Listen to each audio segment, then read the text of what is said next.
Hello and welcome.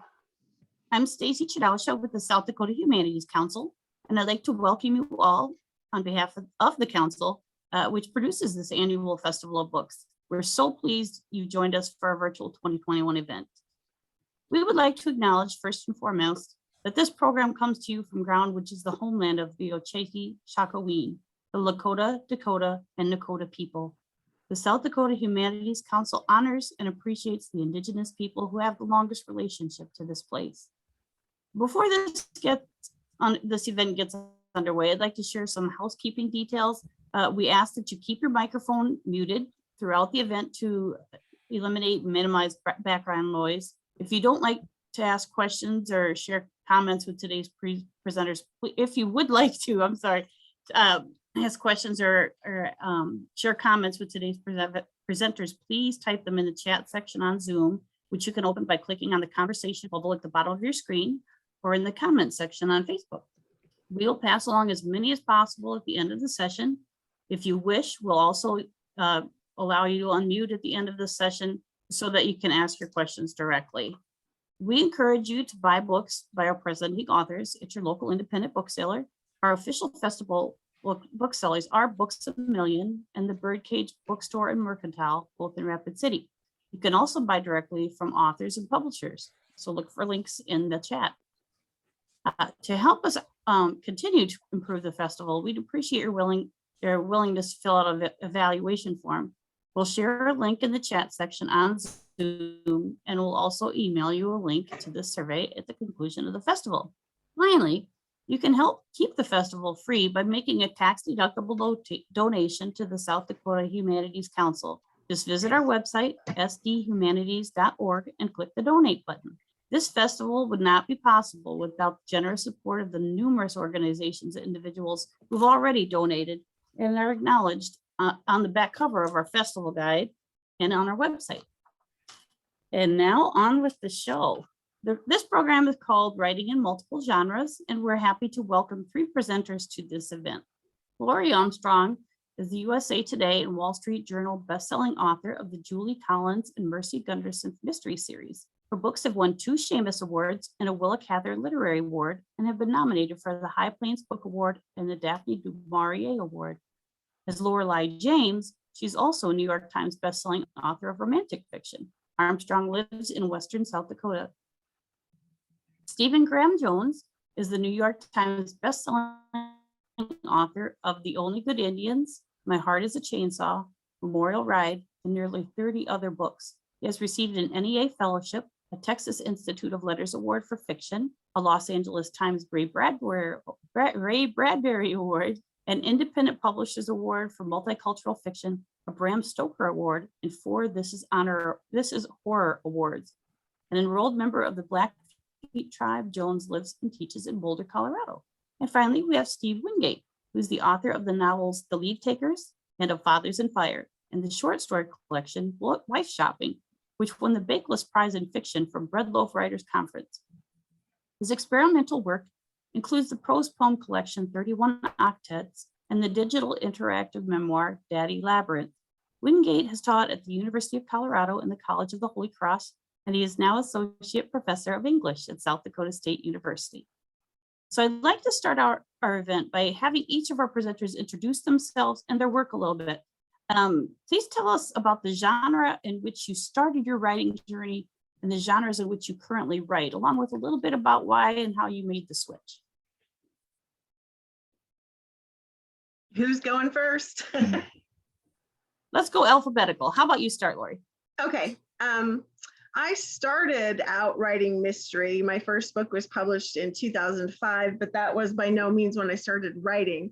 And so I was publishing mystery, and I, decided that I would give that mystery genre my real name. So my real name is Lori Armstrong, but I had also always, wanted to write romance. And so I had also kind of been writing two different things at one time. And when a publisher opted to pick up a romance novel, I thought, because of shelving issues in bookstores and libraries, and also because, genres are, obviously they're different, but I know that some will read my romance, but they won't read the mystery. And so I came up with a different name, sort of similar to that. And, so I could keep them separate, but I've never hidden the fact that I'm the same person. It's just, like I said, a lot of my romance readers will follow me to mystery, but the same is not necessarily true with the mystery because, they don't want any sex with their killing. So that's how I got started doing both. I guess alphabetically I'm next, right? Yep, perfect. I started out, my first novel came out in 2000 and it was, I don't know what to call it. It was just weird. I had giant coyotes and underground, like submarines in New Mexico and all kinds of just weird stuff going on. I think it got classed as literary just kind of by default because, anybody interested in classifying it, which there wasn't a lot, like, people weren't like falling over themselves to try to classify it or anything. There wasn't that kind of interest. But I think if anything, it was called just literary, which like it's funny because at the box office at the Cineplex, when something doesn't have werewolves or spaceships or elves, they call it drama. But on the bookshelves, it gets called literary if it doesn't have all those other things in it, which is always kind of weird to me. But let's see, and then my next novel was a serial killer novel. It was a thriller novel. And the next one was a mix of those two. It was a weird shaped novel that also had a serial killer. And did a collection of stories in, which I think probably were actually, I don't know, literary is such a cagey word, or it's such a hard word to talk about, because it's both a category, but it also can be used as a like an indicator of quality, like the caliber of writing. And I would never say that about my own stuff, that it's literary, that it's like high caliber or anything. But then in 2006, anyways, I did my first horror novel. And after that, it was off to the races. I was doing horror, I was doing crime, I was doing, in short fiction, I've done a lot of science fiction and some fantasy. What else have I done? I did a novel about a kid working the window of his father's drive-through urinal. I don't know what kind of, I don't know what you call that kind of book, Lately, probably the last, 5 years or so, it's been mostly horror for me. And comic books too, I do comic books as well. Yeah. Well, I'm the oddball of this group. First of all, no bestsellers. Second of all, I think of myself as someone who doesn't necessarily write in different genres, but who writes in different forms. So I think of writing the screenplay is a different form than writing poetry. So while I do kind of my main thing is fiction, I've always really felt extremely nourished by writing in other forms, writing poetry, writing things digitally. I have this intense desire to just kind of continue exploring different options, and because creativity for me is something it's really personal, it's fun. I want to be able to do it for as long as I live.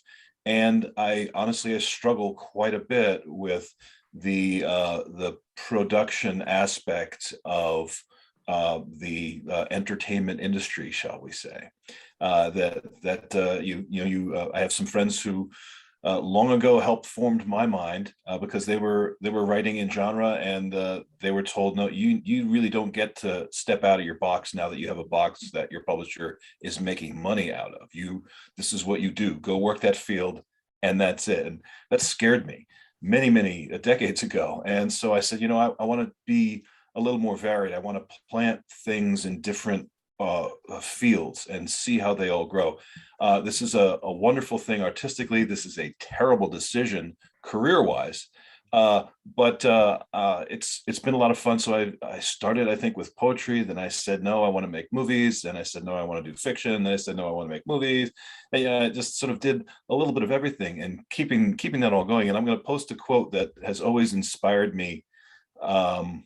It's from Italo Calvino. I always feel the need to alternate one type of writing with another, completely different, to begin writing again as if I had never written anything before. I just posted that to the chat.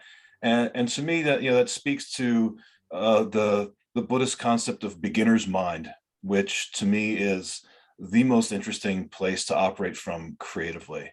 And if I can be in beginner's mind, I'm the most inspired, and I am the most free. So that's where I want to be as a creative person. Yeah, no, Steven's 100% right. The market doesn't reward you for jumping across fences. I'm like, I've done a lot of books, but I had to do them with so many different publishers because each publisher does want the same book from you next time, and in order to change, I had to just go to a different house and different house and different house. Well, and I think too, even I think I've got like 60 published projects. Every single time I start something, it's like I'm at that beginner stage, and it's like I've done this before. Why this should be easier for me every single time, and it never is. I mean, whenever I start a project, it's like I've never written anything in my life, so it doesn't get easier as you do it more.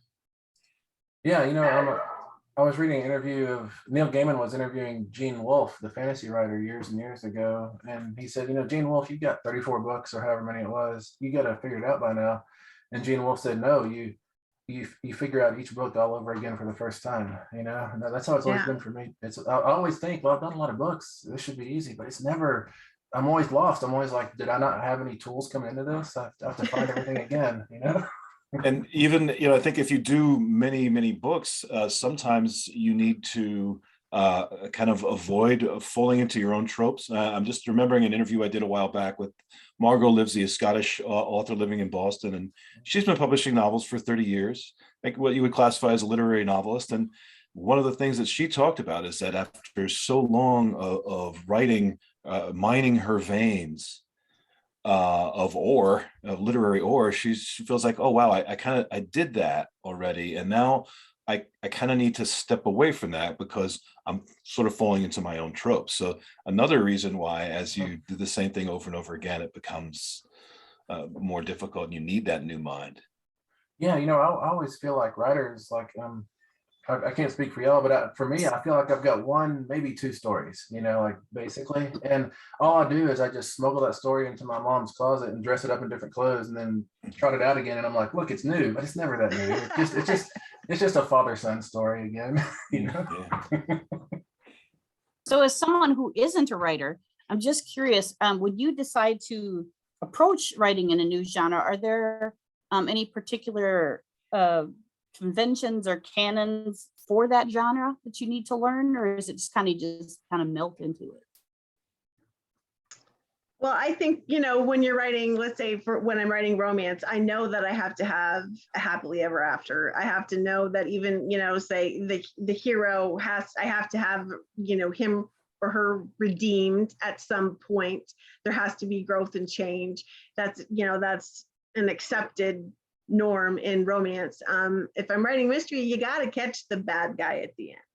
You can be a little vague with how they get punished, but you have to give the reader a satisfying closure for that particular story. And that's I think if I was going to jump into fantasy, because I'm a big fantasy reader and I love to read it, but that world building scares me because that's a whole different set of tools that I would have to dig up in the toolbox. So. Yeah, I remember. Wow, that was a big noise. That was weird. Years ago, I was walking down a hall on university, and a grad student stopped me, and he said, "Hey man, I'm meaning to ask you, how does a detective novel work?"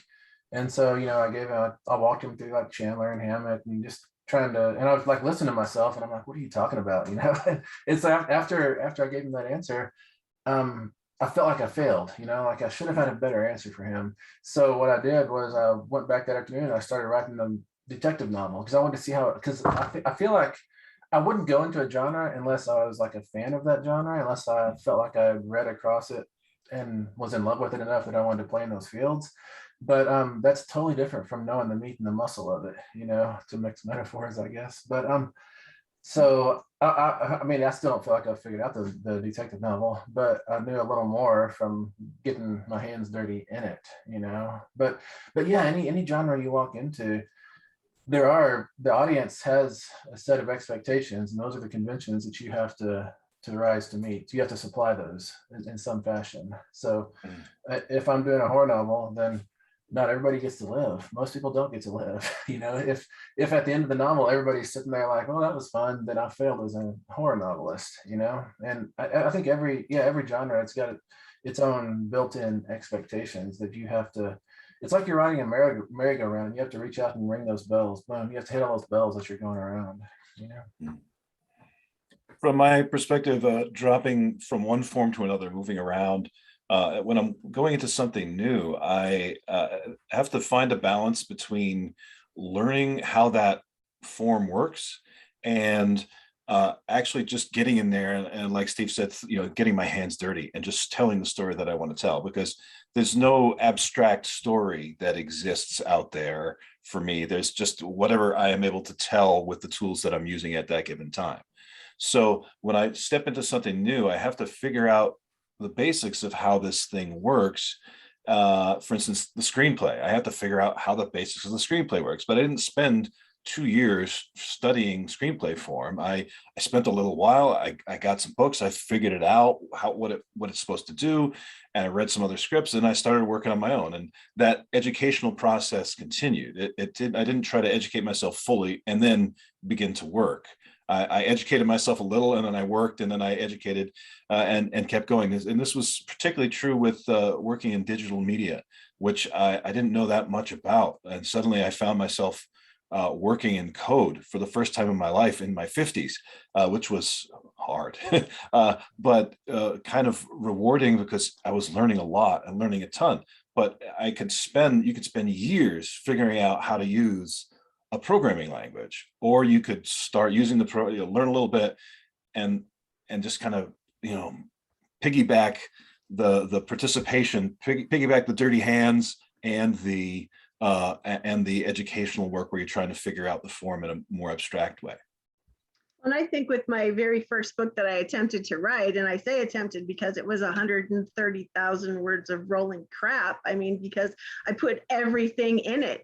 I mean, I couldn't tell you what that book was about because it had romance, it had horror, it had, you know, it had murder, it had everything in it. And so to me, the first 4 books that I wrote were teaching me how to write and also how not to write. And I, you know, the hands-on experience seems to work the best for me, but I also think, you know, you never stop learning. And I mean, I still read craft books. I still listen to craft audio, you know, books, because there's always going to be something new that you can learn. Yeah, no, the first time you're writing a novel, you think this is my only chance. I'm never gonna get to do this again. So you put everything you can into that novel. That's what I did anyways, you know, and it ends up just overstuffed, of course. And, Right. yeah. Well, and I kind of along those lines, you all prove in your writing that it's possible to include multiple genres in one story. So what would you say are the benefits of this? And what would you say are some of the challenges? Well, I guess I always thought because I write mystery and I also write romance, that the perfect meeting point for me would be romantic suspense. And the only romantic suspense book I've written has been my worst selling book. So that's not necessarily true, where you can always meld those two things, you know, together. At least at this point, that's not working for me. So, You know, when I read a horror novel, and in the horror novel it's just like every page is goopy and drippy with horror and it's just grim and dark, then it's not scary anymore, because that's not a real world. For it to be a real world, I needed to have horror and comedy and romance and action, and like all our lives are made of all these things. It's like a Trivial Pursuit piece, you know, we're a lot of things at once. And I mean, the same way with comedy.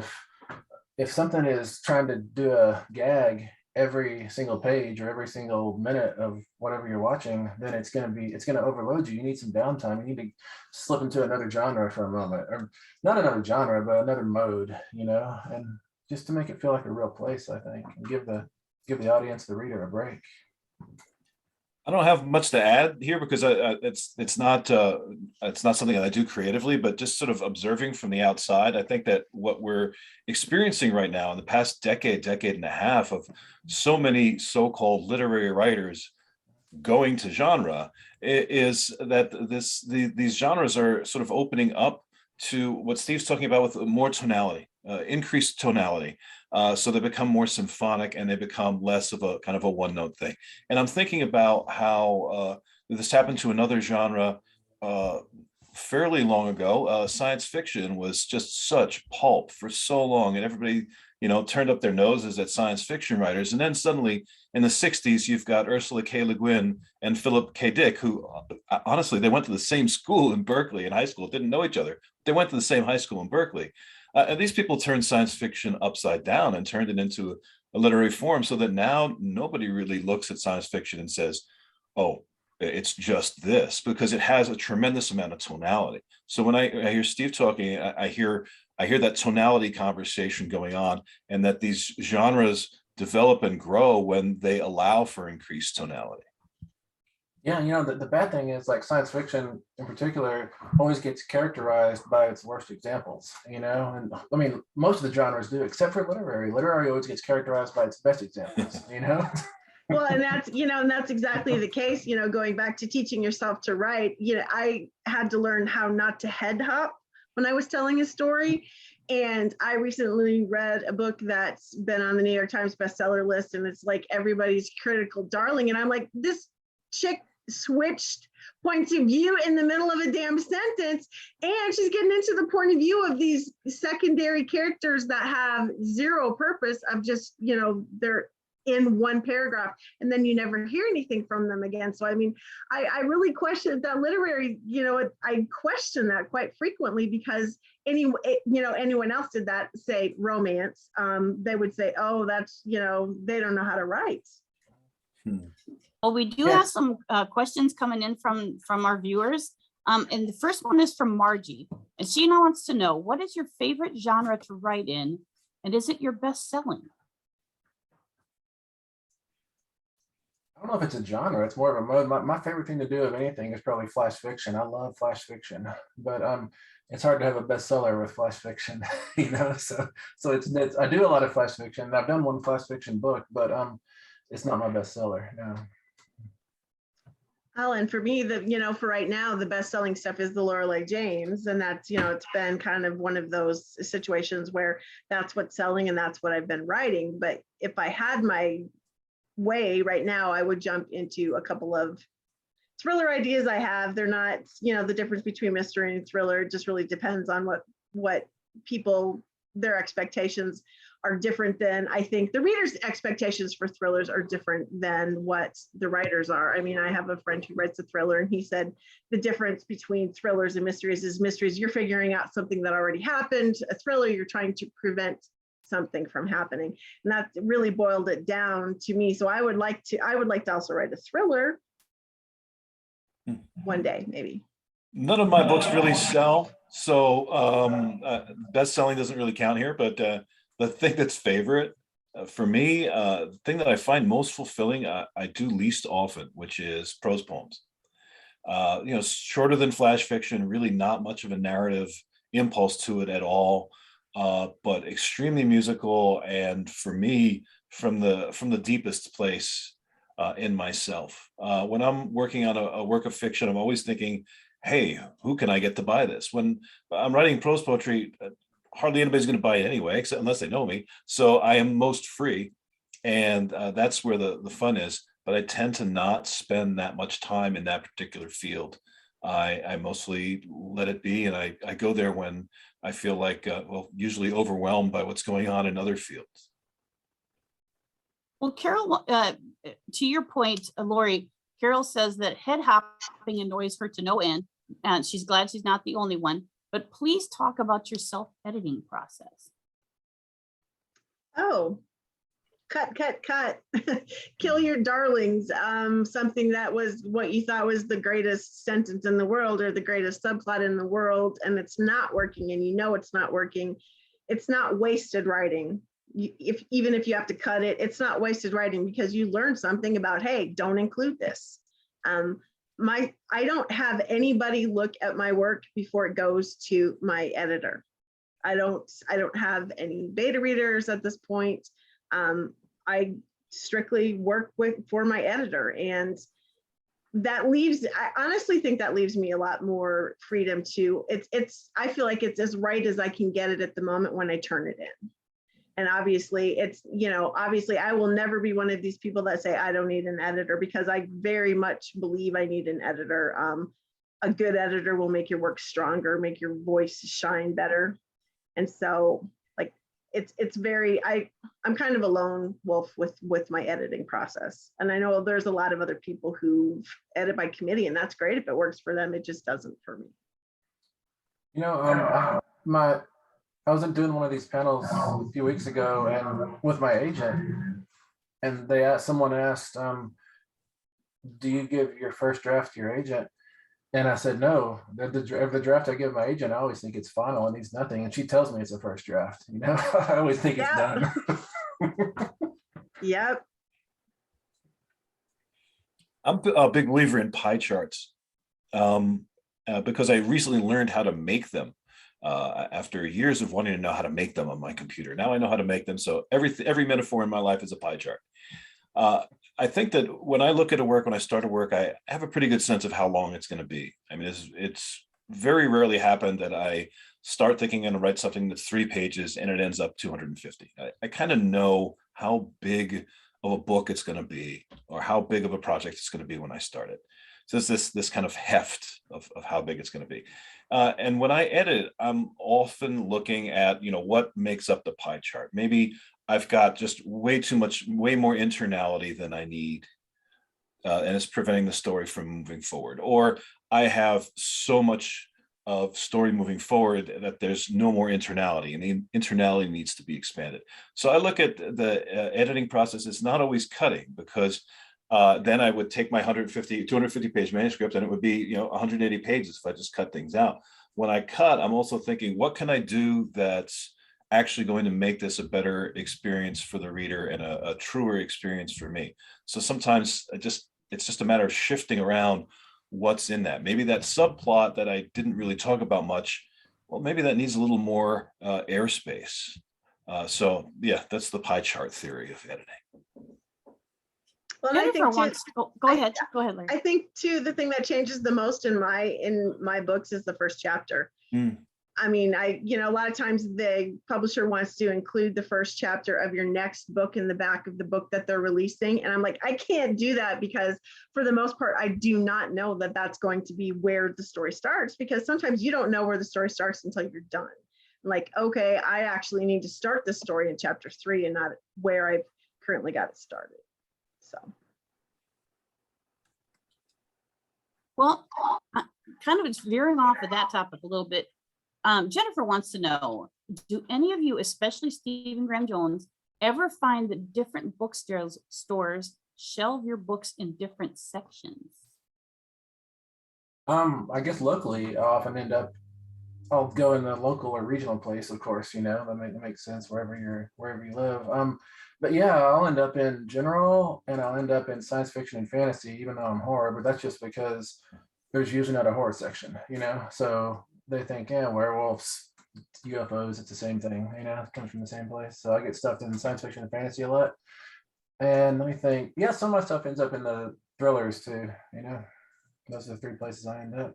But let me think, different bookstores. I'm trying to, the where you always want to be, my favorite place to be is when I walk into a bookstore and I see staff picks and one of my books is there. That's the best place to be. Yeah.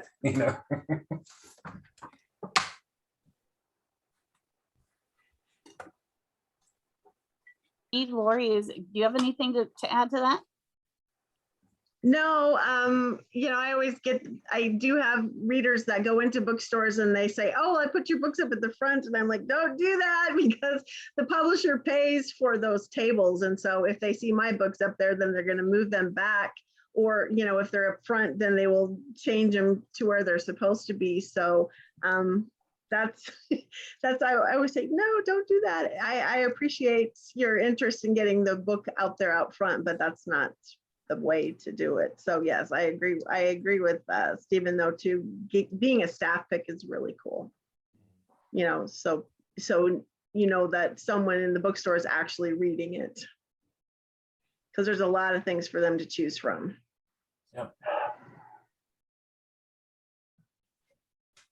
Well, The and only thing I have to, oh, go ahead. Go ahead, Steve. Nope, go No, I ahead. was just gonna say, the only thing that I have to add to that, just jogged a memory of, and has not that much to do with the question, so cut me off if you need to. When my first book came out, it was with a, New York press. It was Houghton Mifflin, it was pretty big.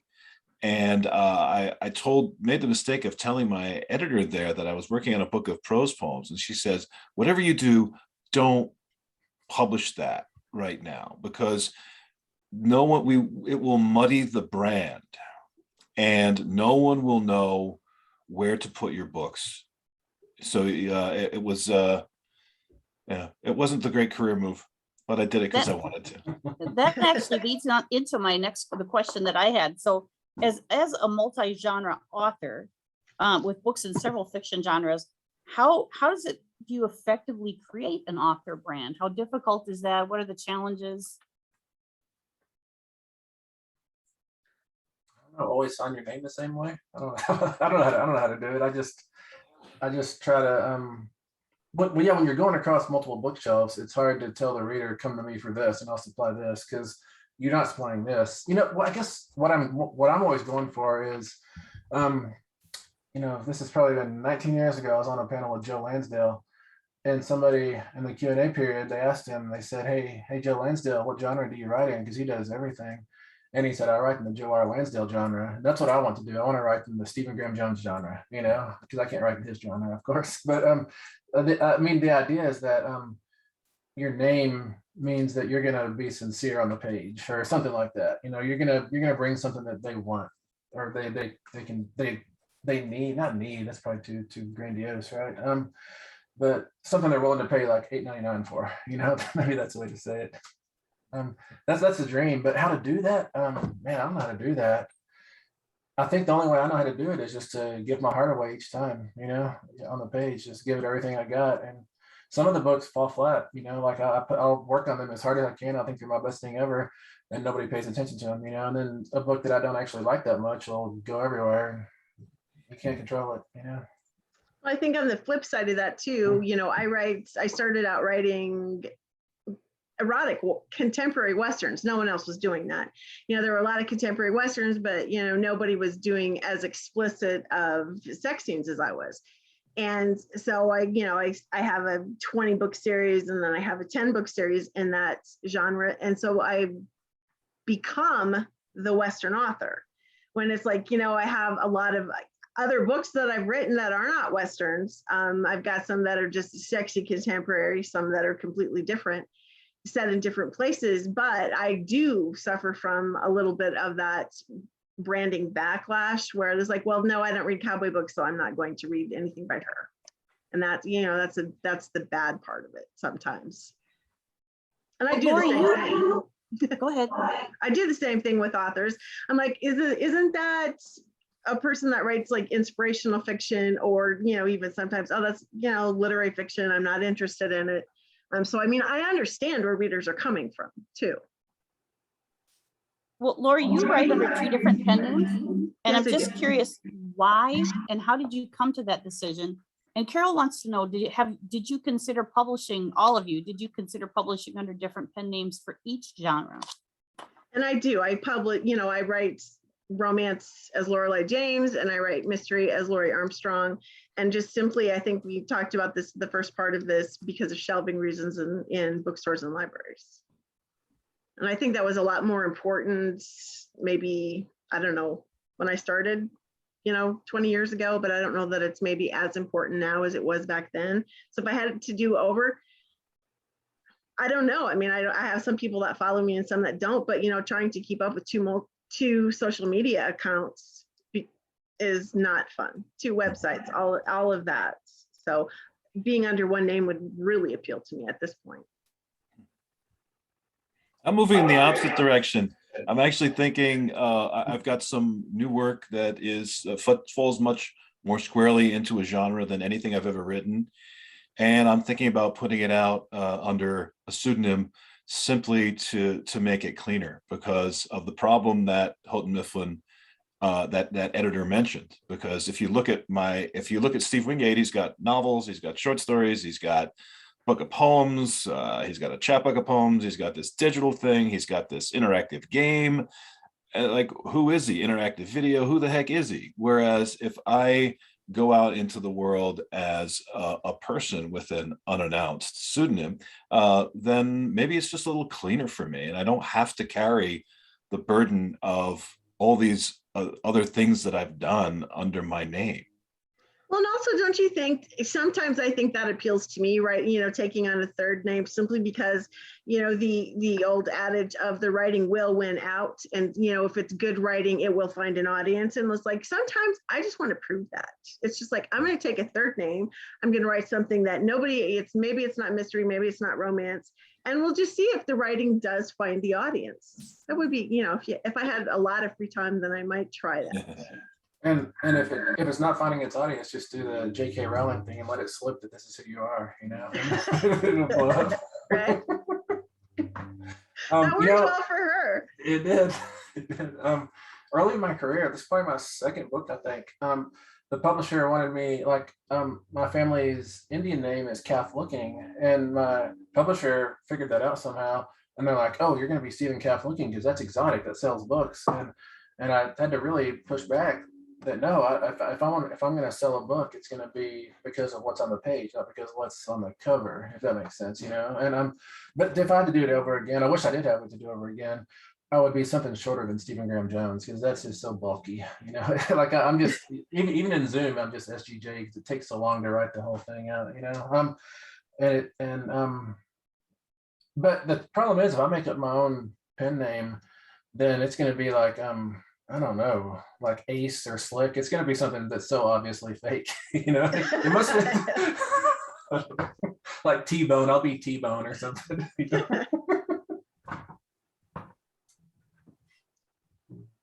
Well, Steve, I have a question for you. Daddy Labyrinth is categorized as a digital interactive memoir. Can you tell us how you would define that and or describe what it is? And how did you get there? I got there because I like Steve, like the other Steve, got a lot of daddy issues. So they show up in my work all over the place. And I've been writing essentially about my father in some way or other as long as I've been writing. And he died when I was 10, and it was just a big mess. And so I had a lot of stuff.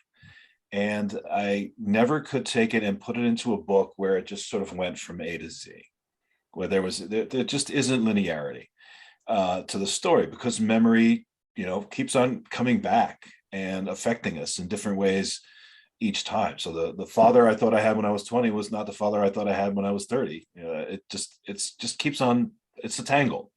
And I was at a conference on electronic literature in, I think, 2011 or 12. And I saw some software that was being put together by the University of Southern California. It was called Scalar. And it essentially allowed you to create a book that was kind of like the internet, where everything was linked together. So I said, that's what I need to write about my dad. And it was even more convoluted because I also was a dad, and I still am a dad. And so all these feelings about fatherhood got extremely twisted around each other, to the point where linearity became not only impossible, but it would seem to be counterproductive. I would seem to be putting an end on something that really kind of didn't have an end. So what I needed was a system that would allow me to tell as many stories from as many angles as I wanted to, and still include them in the same work. And so that's how the interactive digital memoir came out. I think I came up with that after I wrote the thing. So I didn't set out to create an interactive digital memoir. It just seemed like after I was done with it, that's kind of what it was. Well, and Stephen, I have a question for you as well. Because you have Blackfeet heritage, do you feel that traditional or tribal ways of viewing the world lend themselves to more of a fantasy or spirit-filled approach to your writing? No, I don't think so. I think I ended up where I ended up on the bookshelf because I came up reading comic books, and so I wanted to go to other planets and do all that kind of stuff. You know, that probably just as simple as that. I suspect. Well, Jennifer has a question for you, Steve. Did you teach yourself all the technology you needed, or does the program do a lot of that for you? With Scalar, it was kind of what they call a WYSIWYG. What you see is what you get.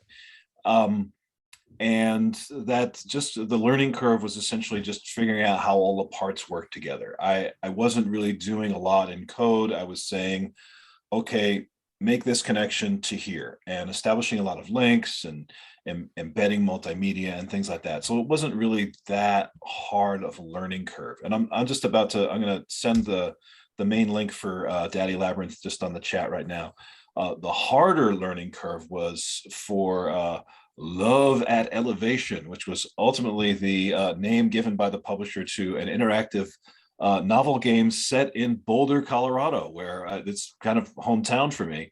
And it used to be called Boulder People, and then they changed the name. So I guess it went genre all the way here. Love at Elevation. You can find that too, although it's been denatured considerably from what I actually wrote. That was the harder learning curve, because I had never written in code before, and I started writing in a variant of JavaScript.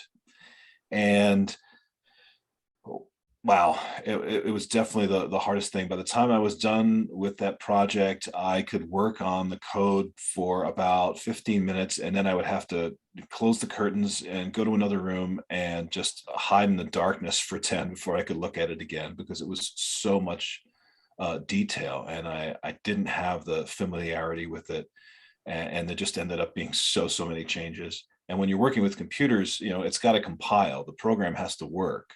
So if there's something, if there's an instruction in the code and it's wrong, the game just doesn't play. So there's a lot of hunting for needles in haystacks when you're doing that.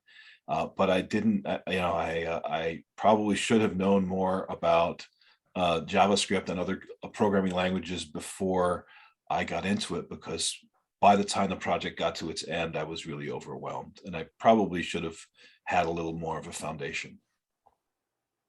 It looks like we have time for one more question. And Stephen Graham Jones, Jennifer has a question for you. Will you talk a little bit about Memorial Ride and the challenges or advantages of graphic novels and working with a lot of illustration? Yeah, this is coming out came out.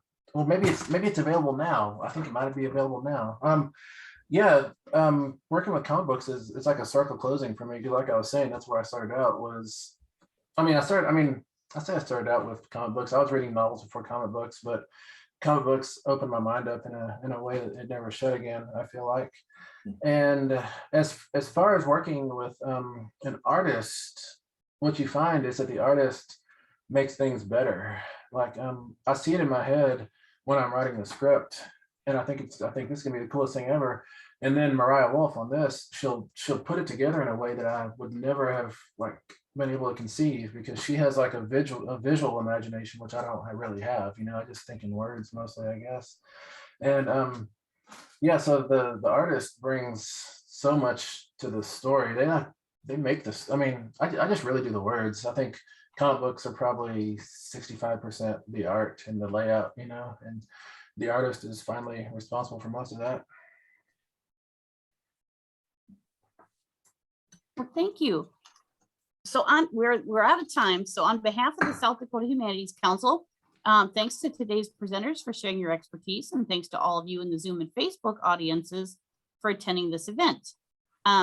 Don't forget to visit our website, southdakota.bookfestival.com/virtual for more great programming to come through the virtual 2021 South Dakota Festival of Books. I'd like to wish you all a wonderful weekend and hope to see you later at the festival. Thanks, everybody.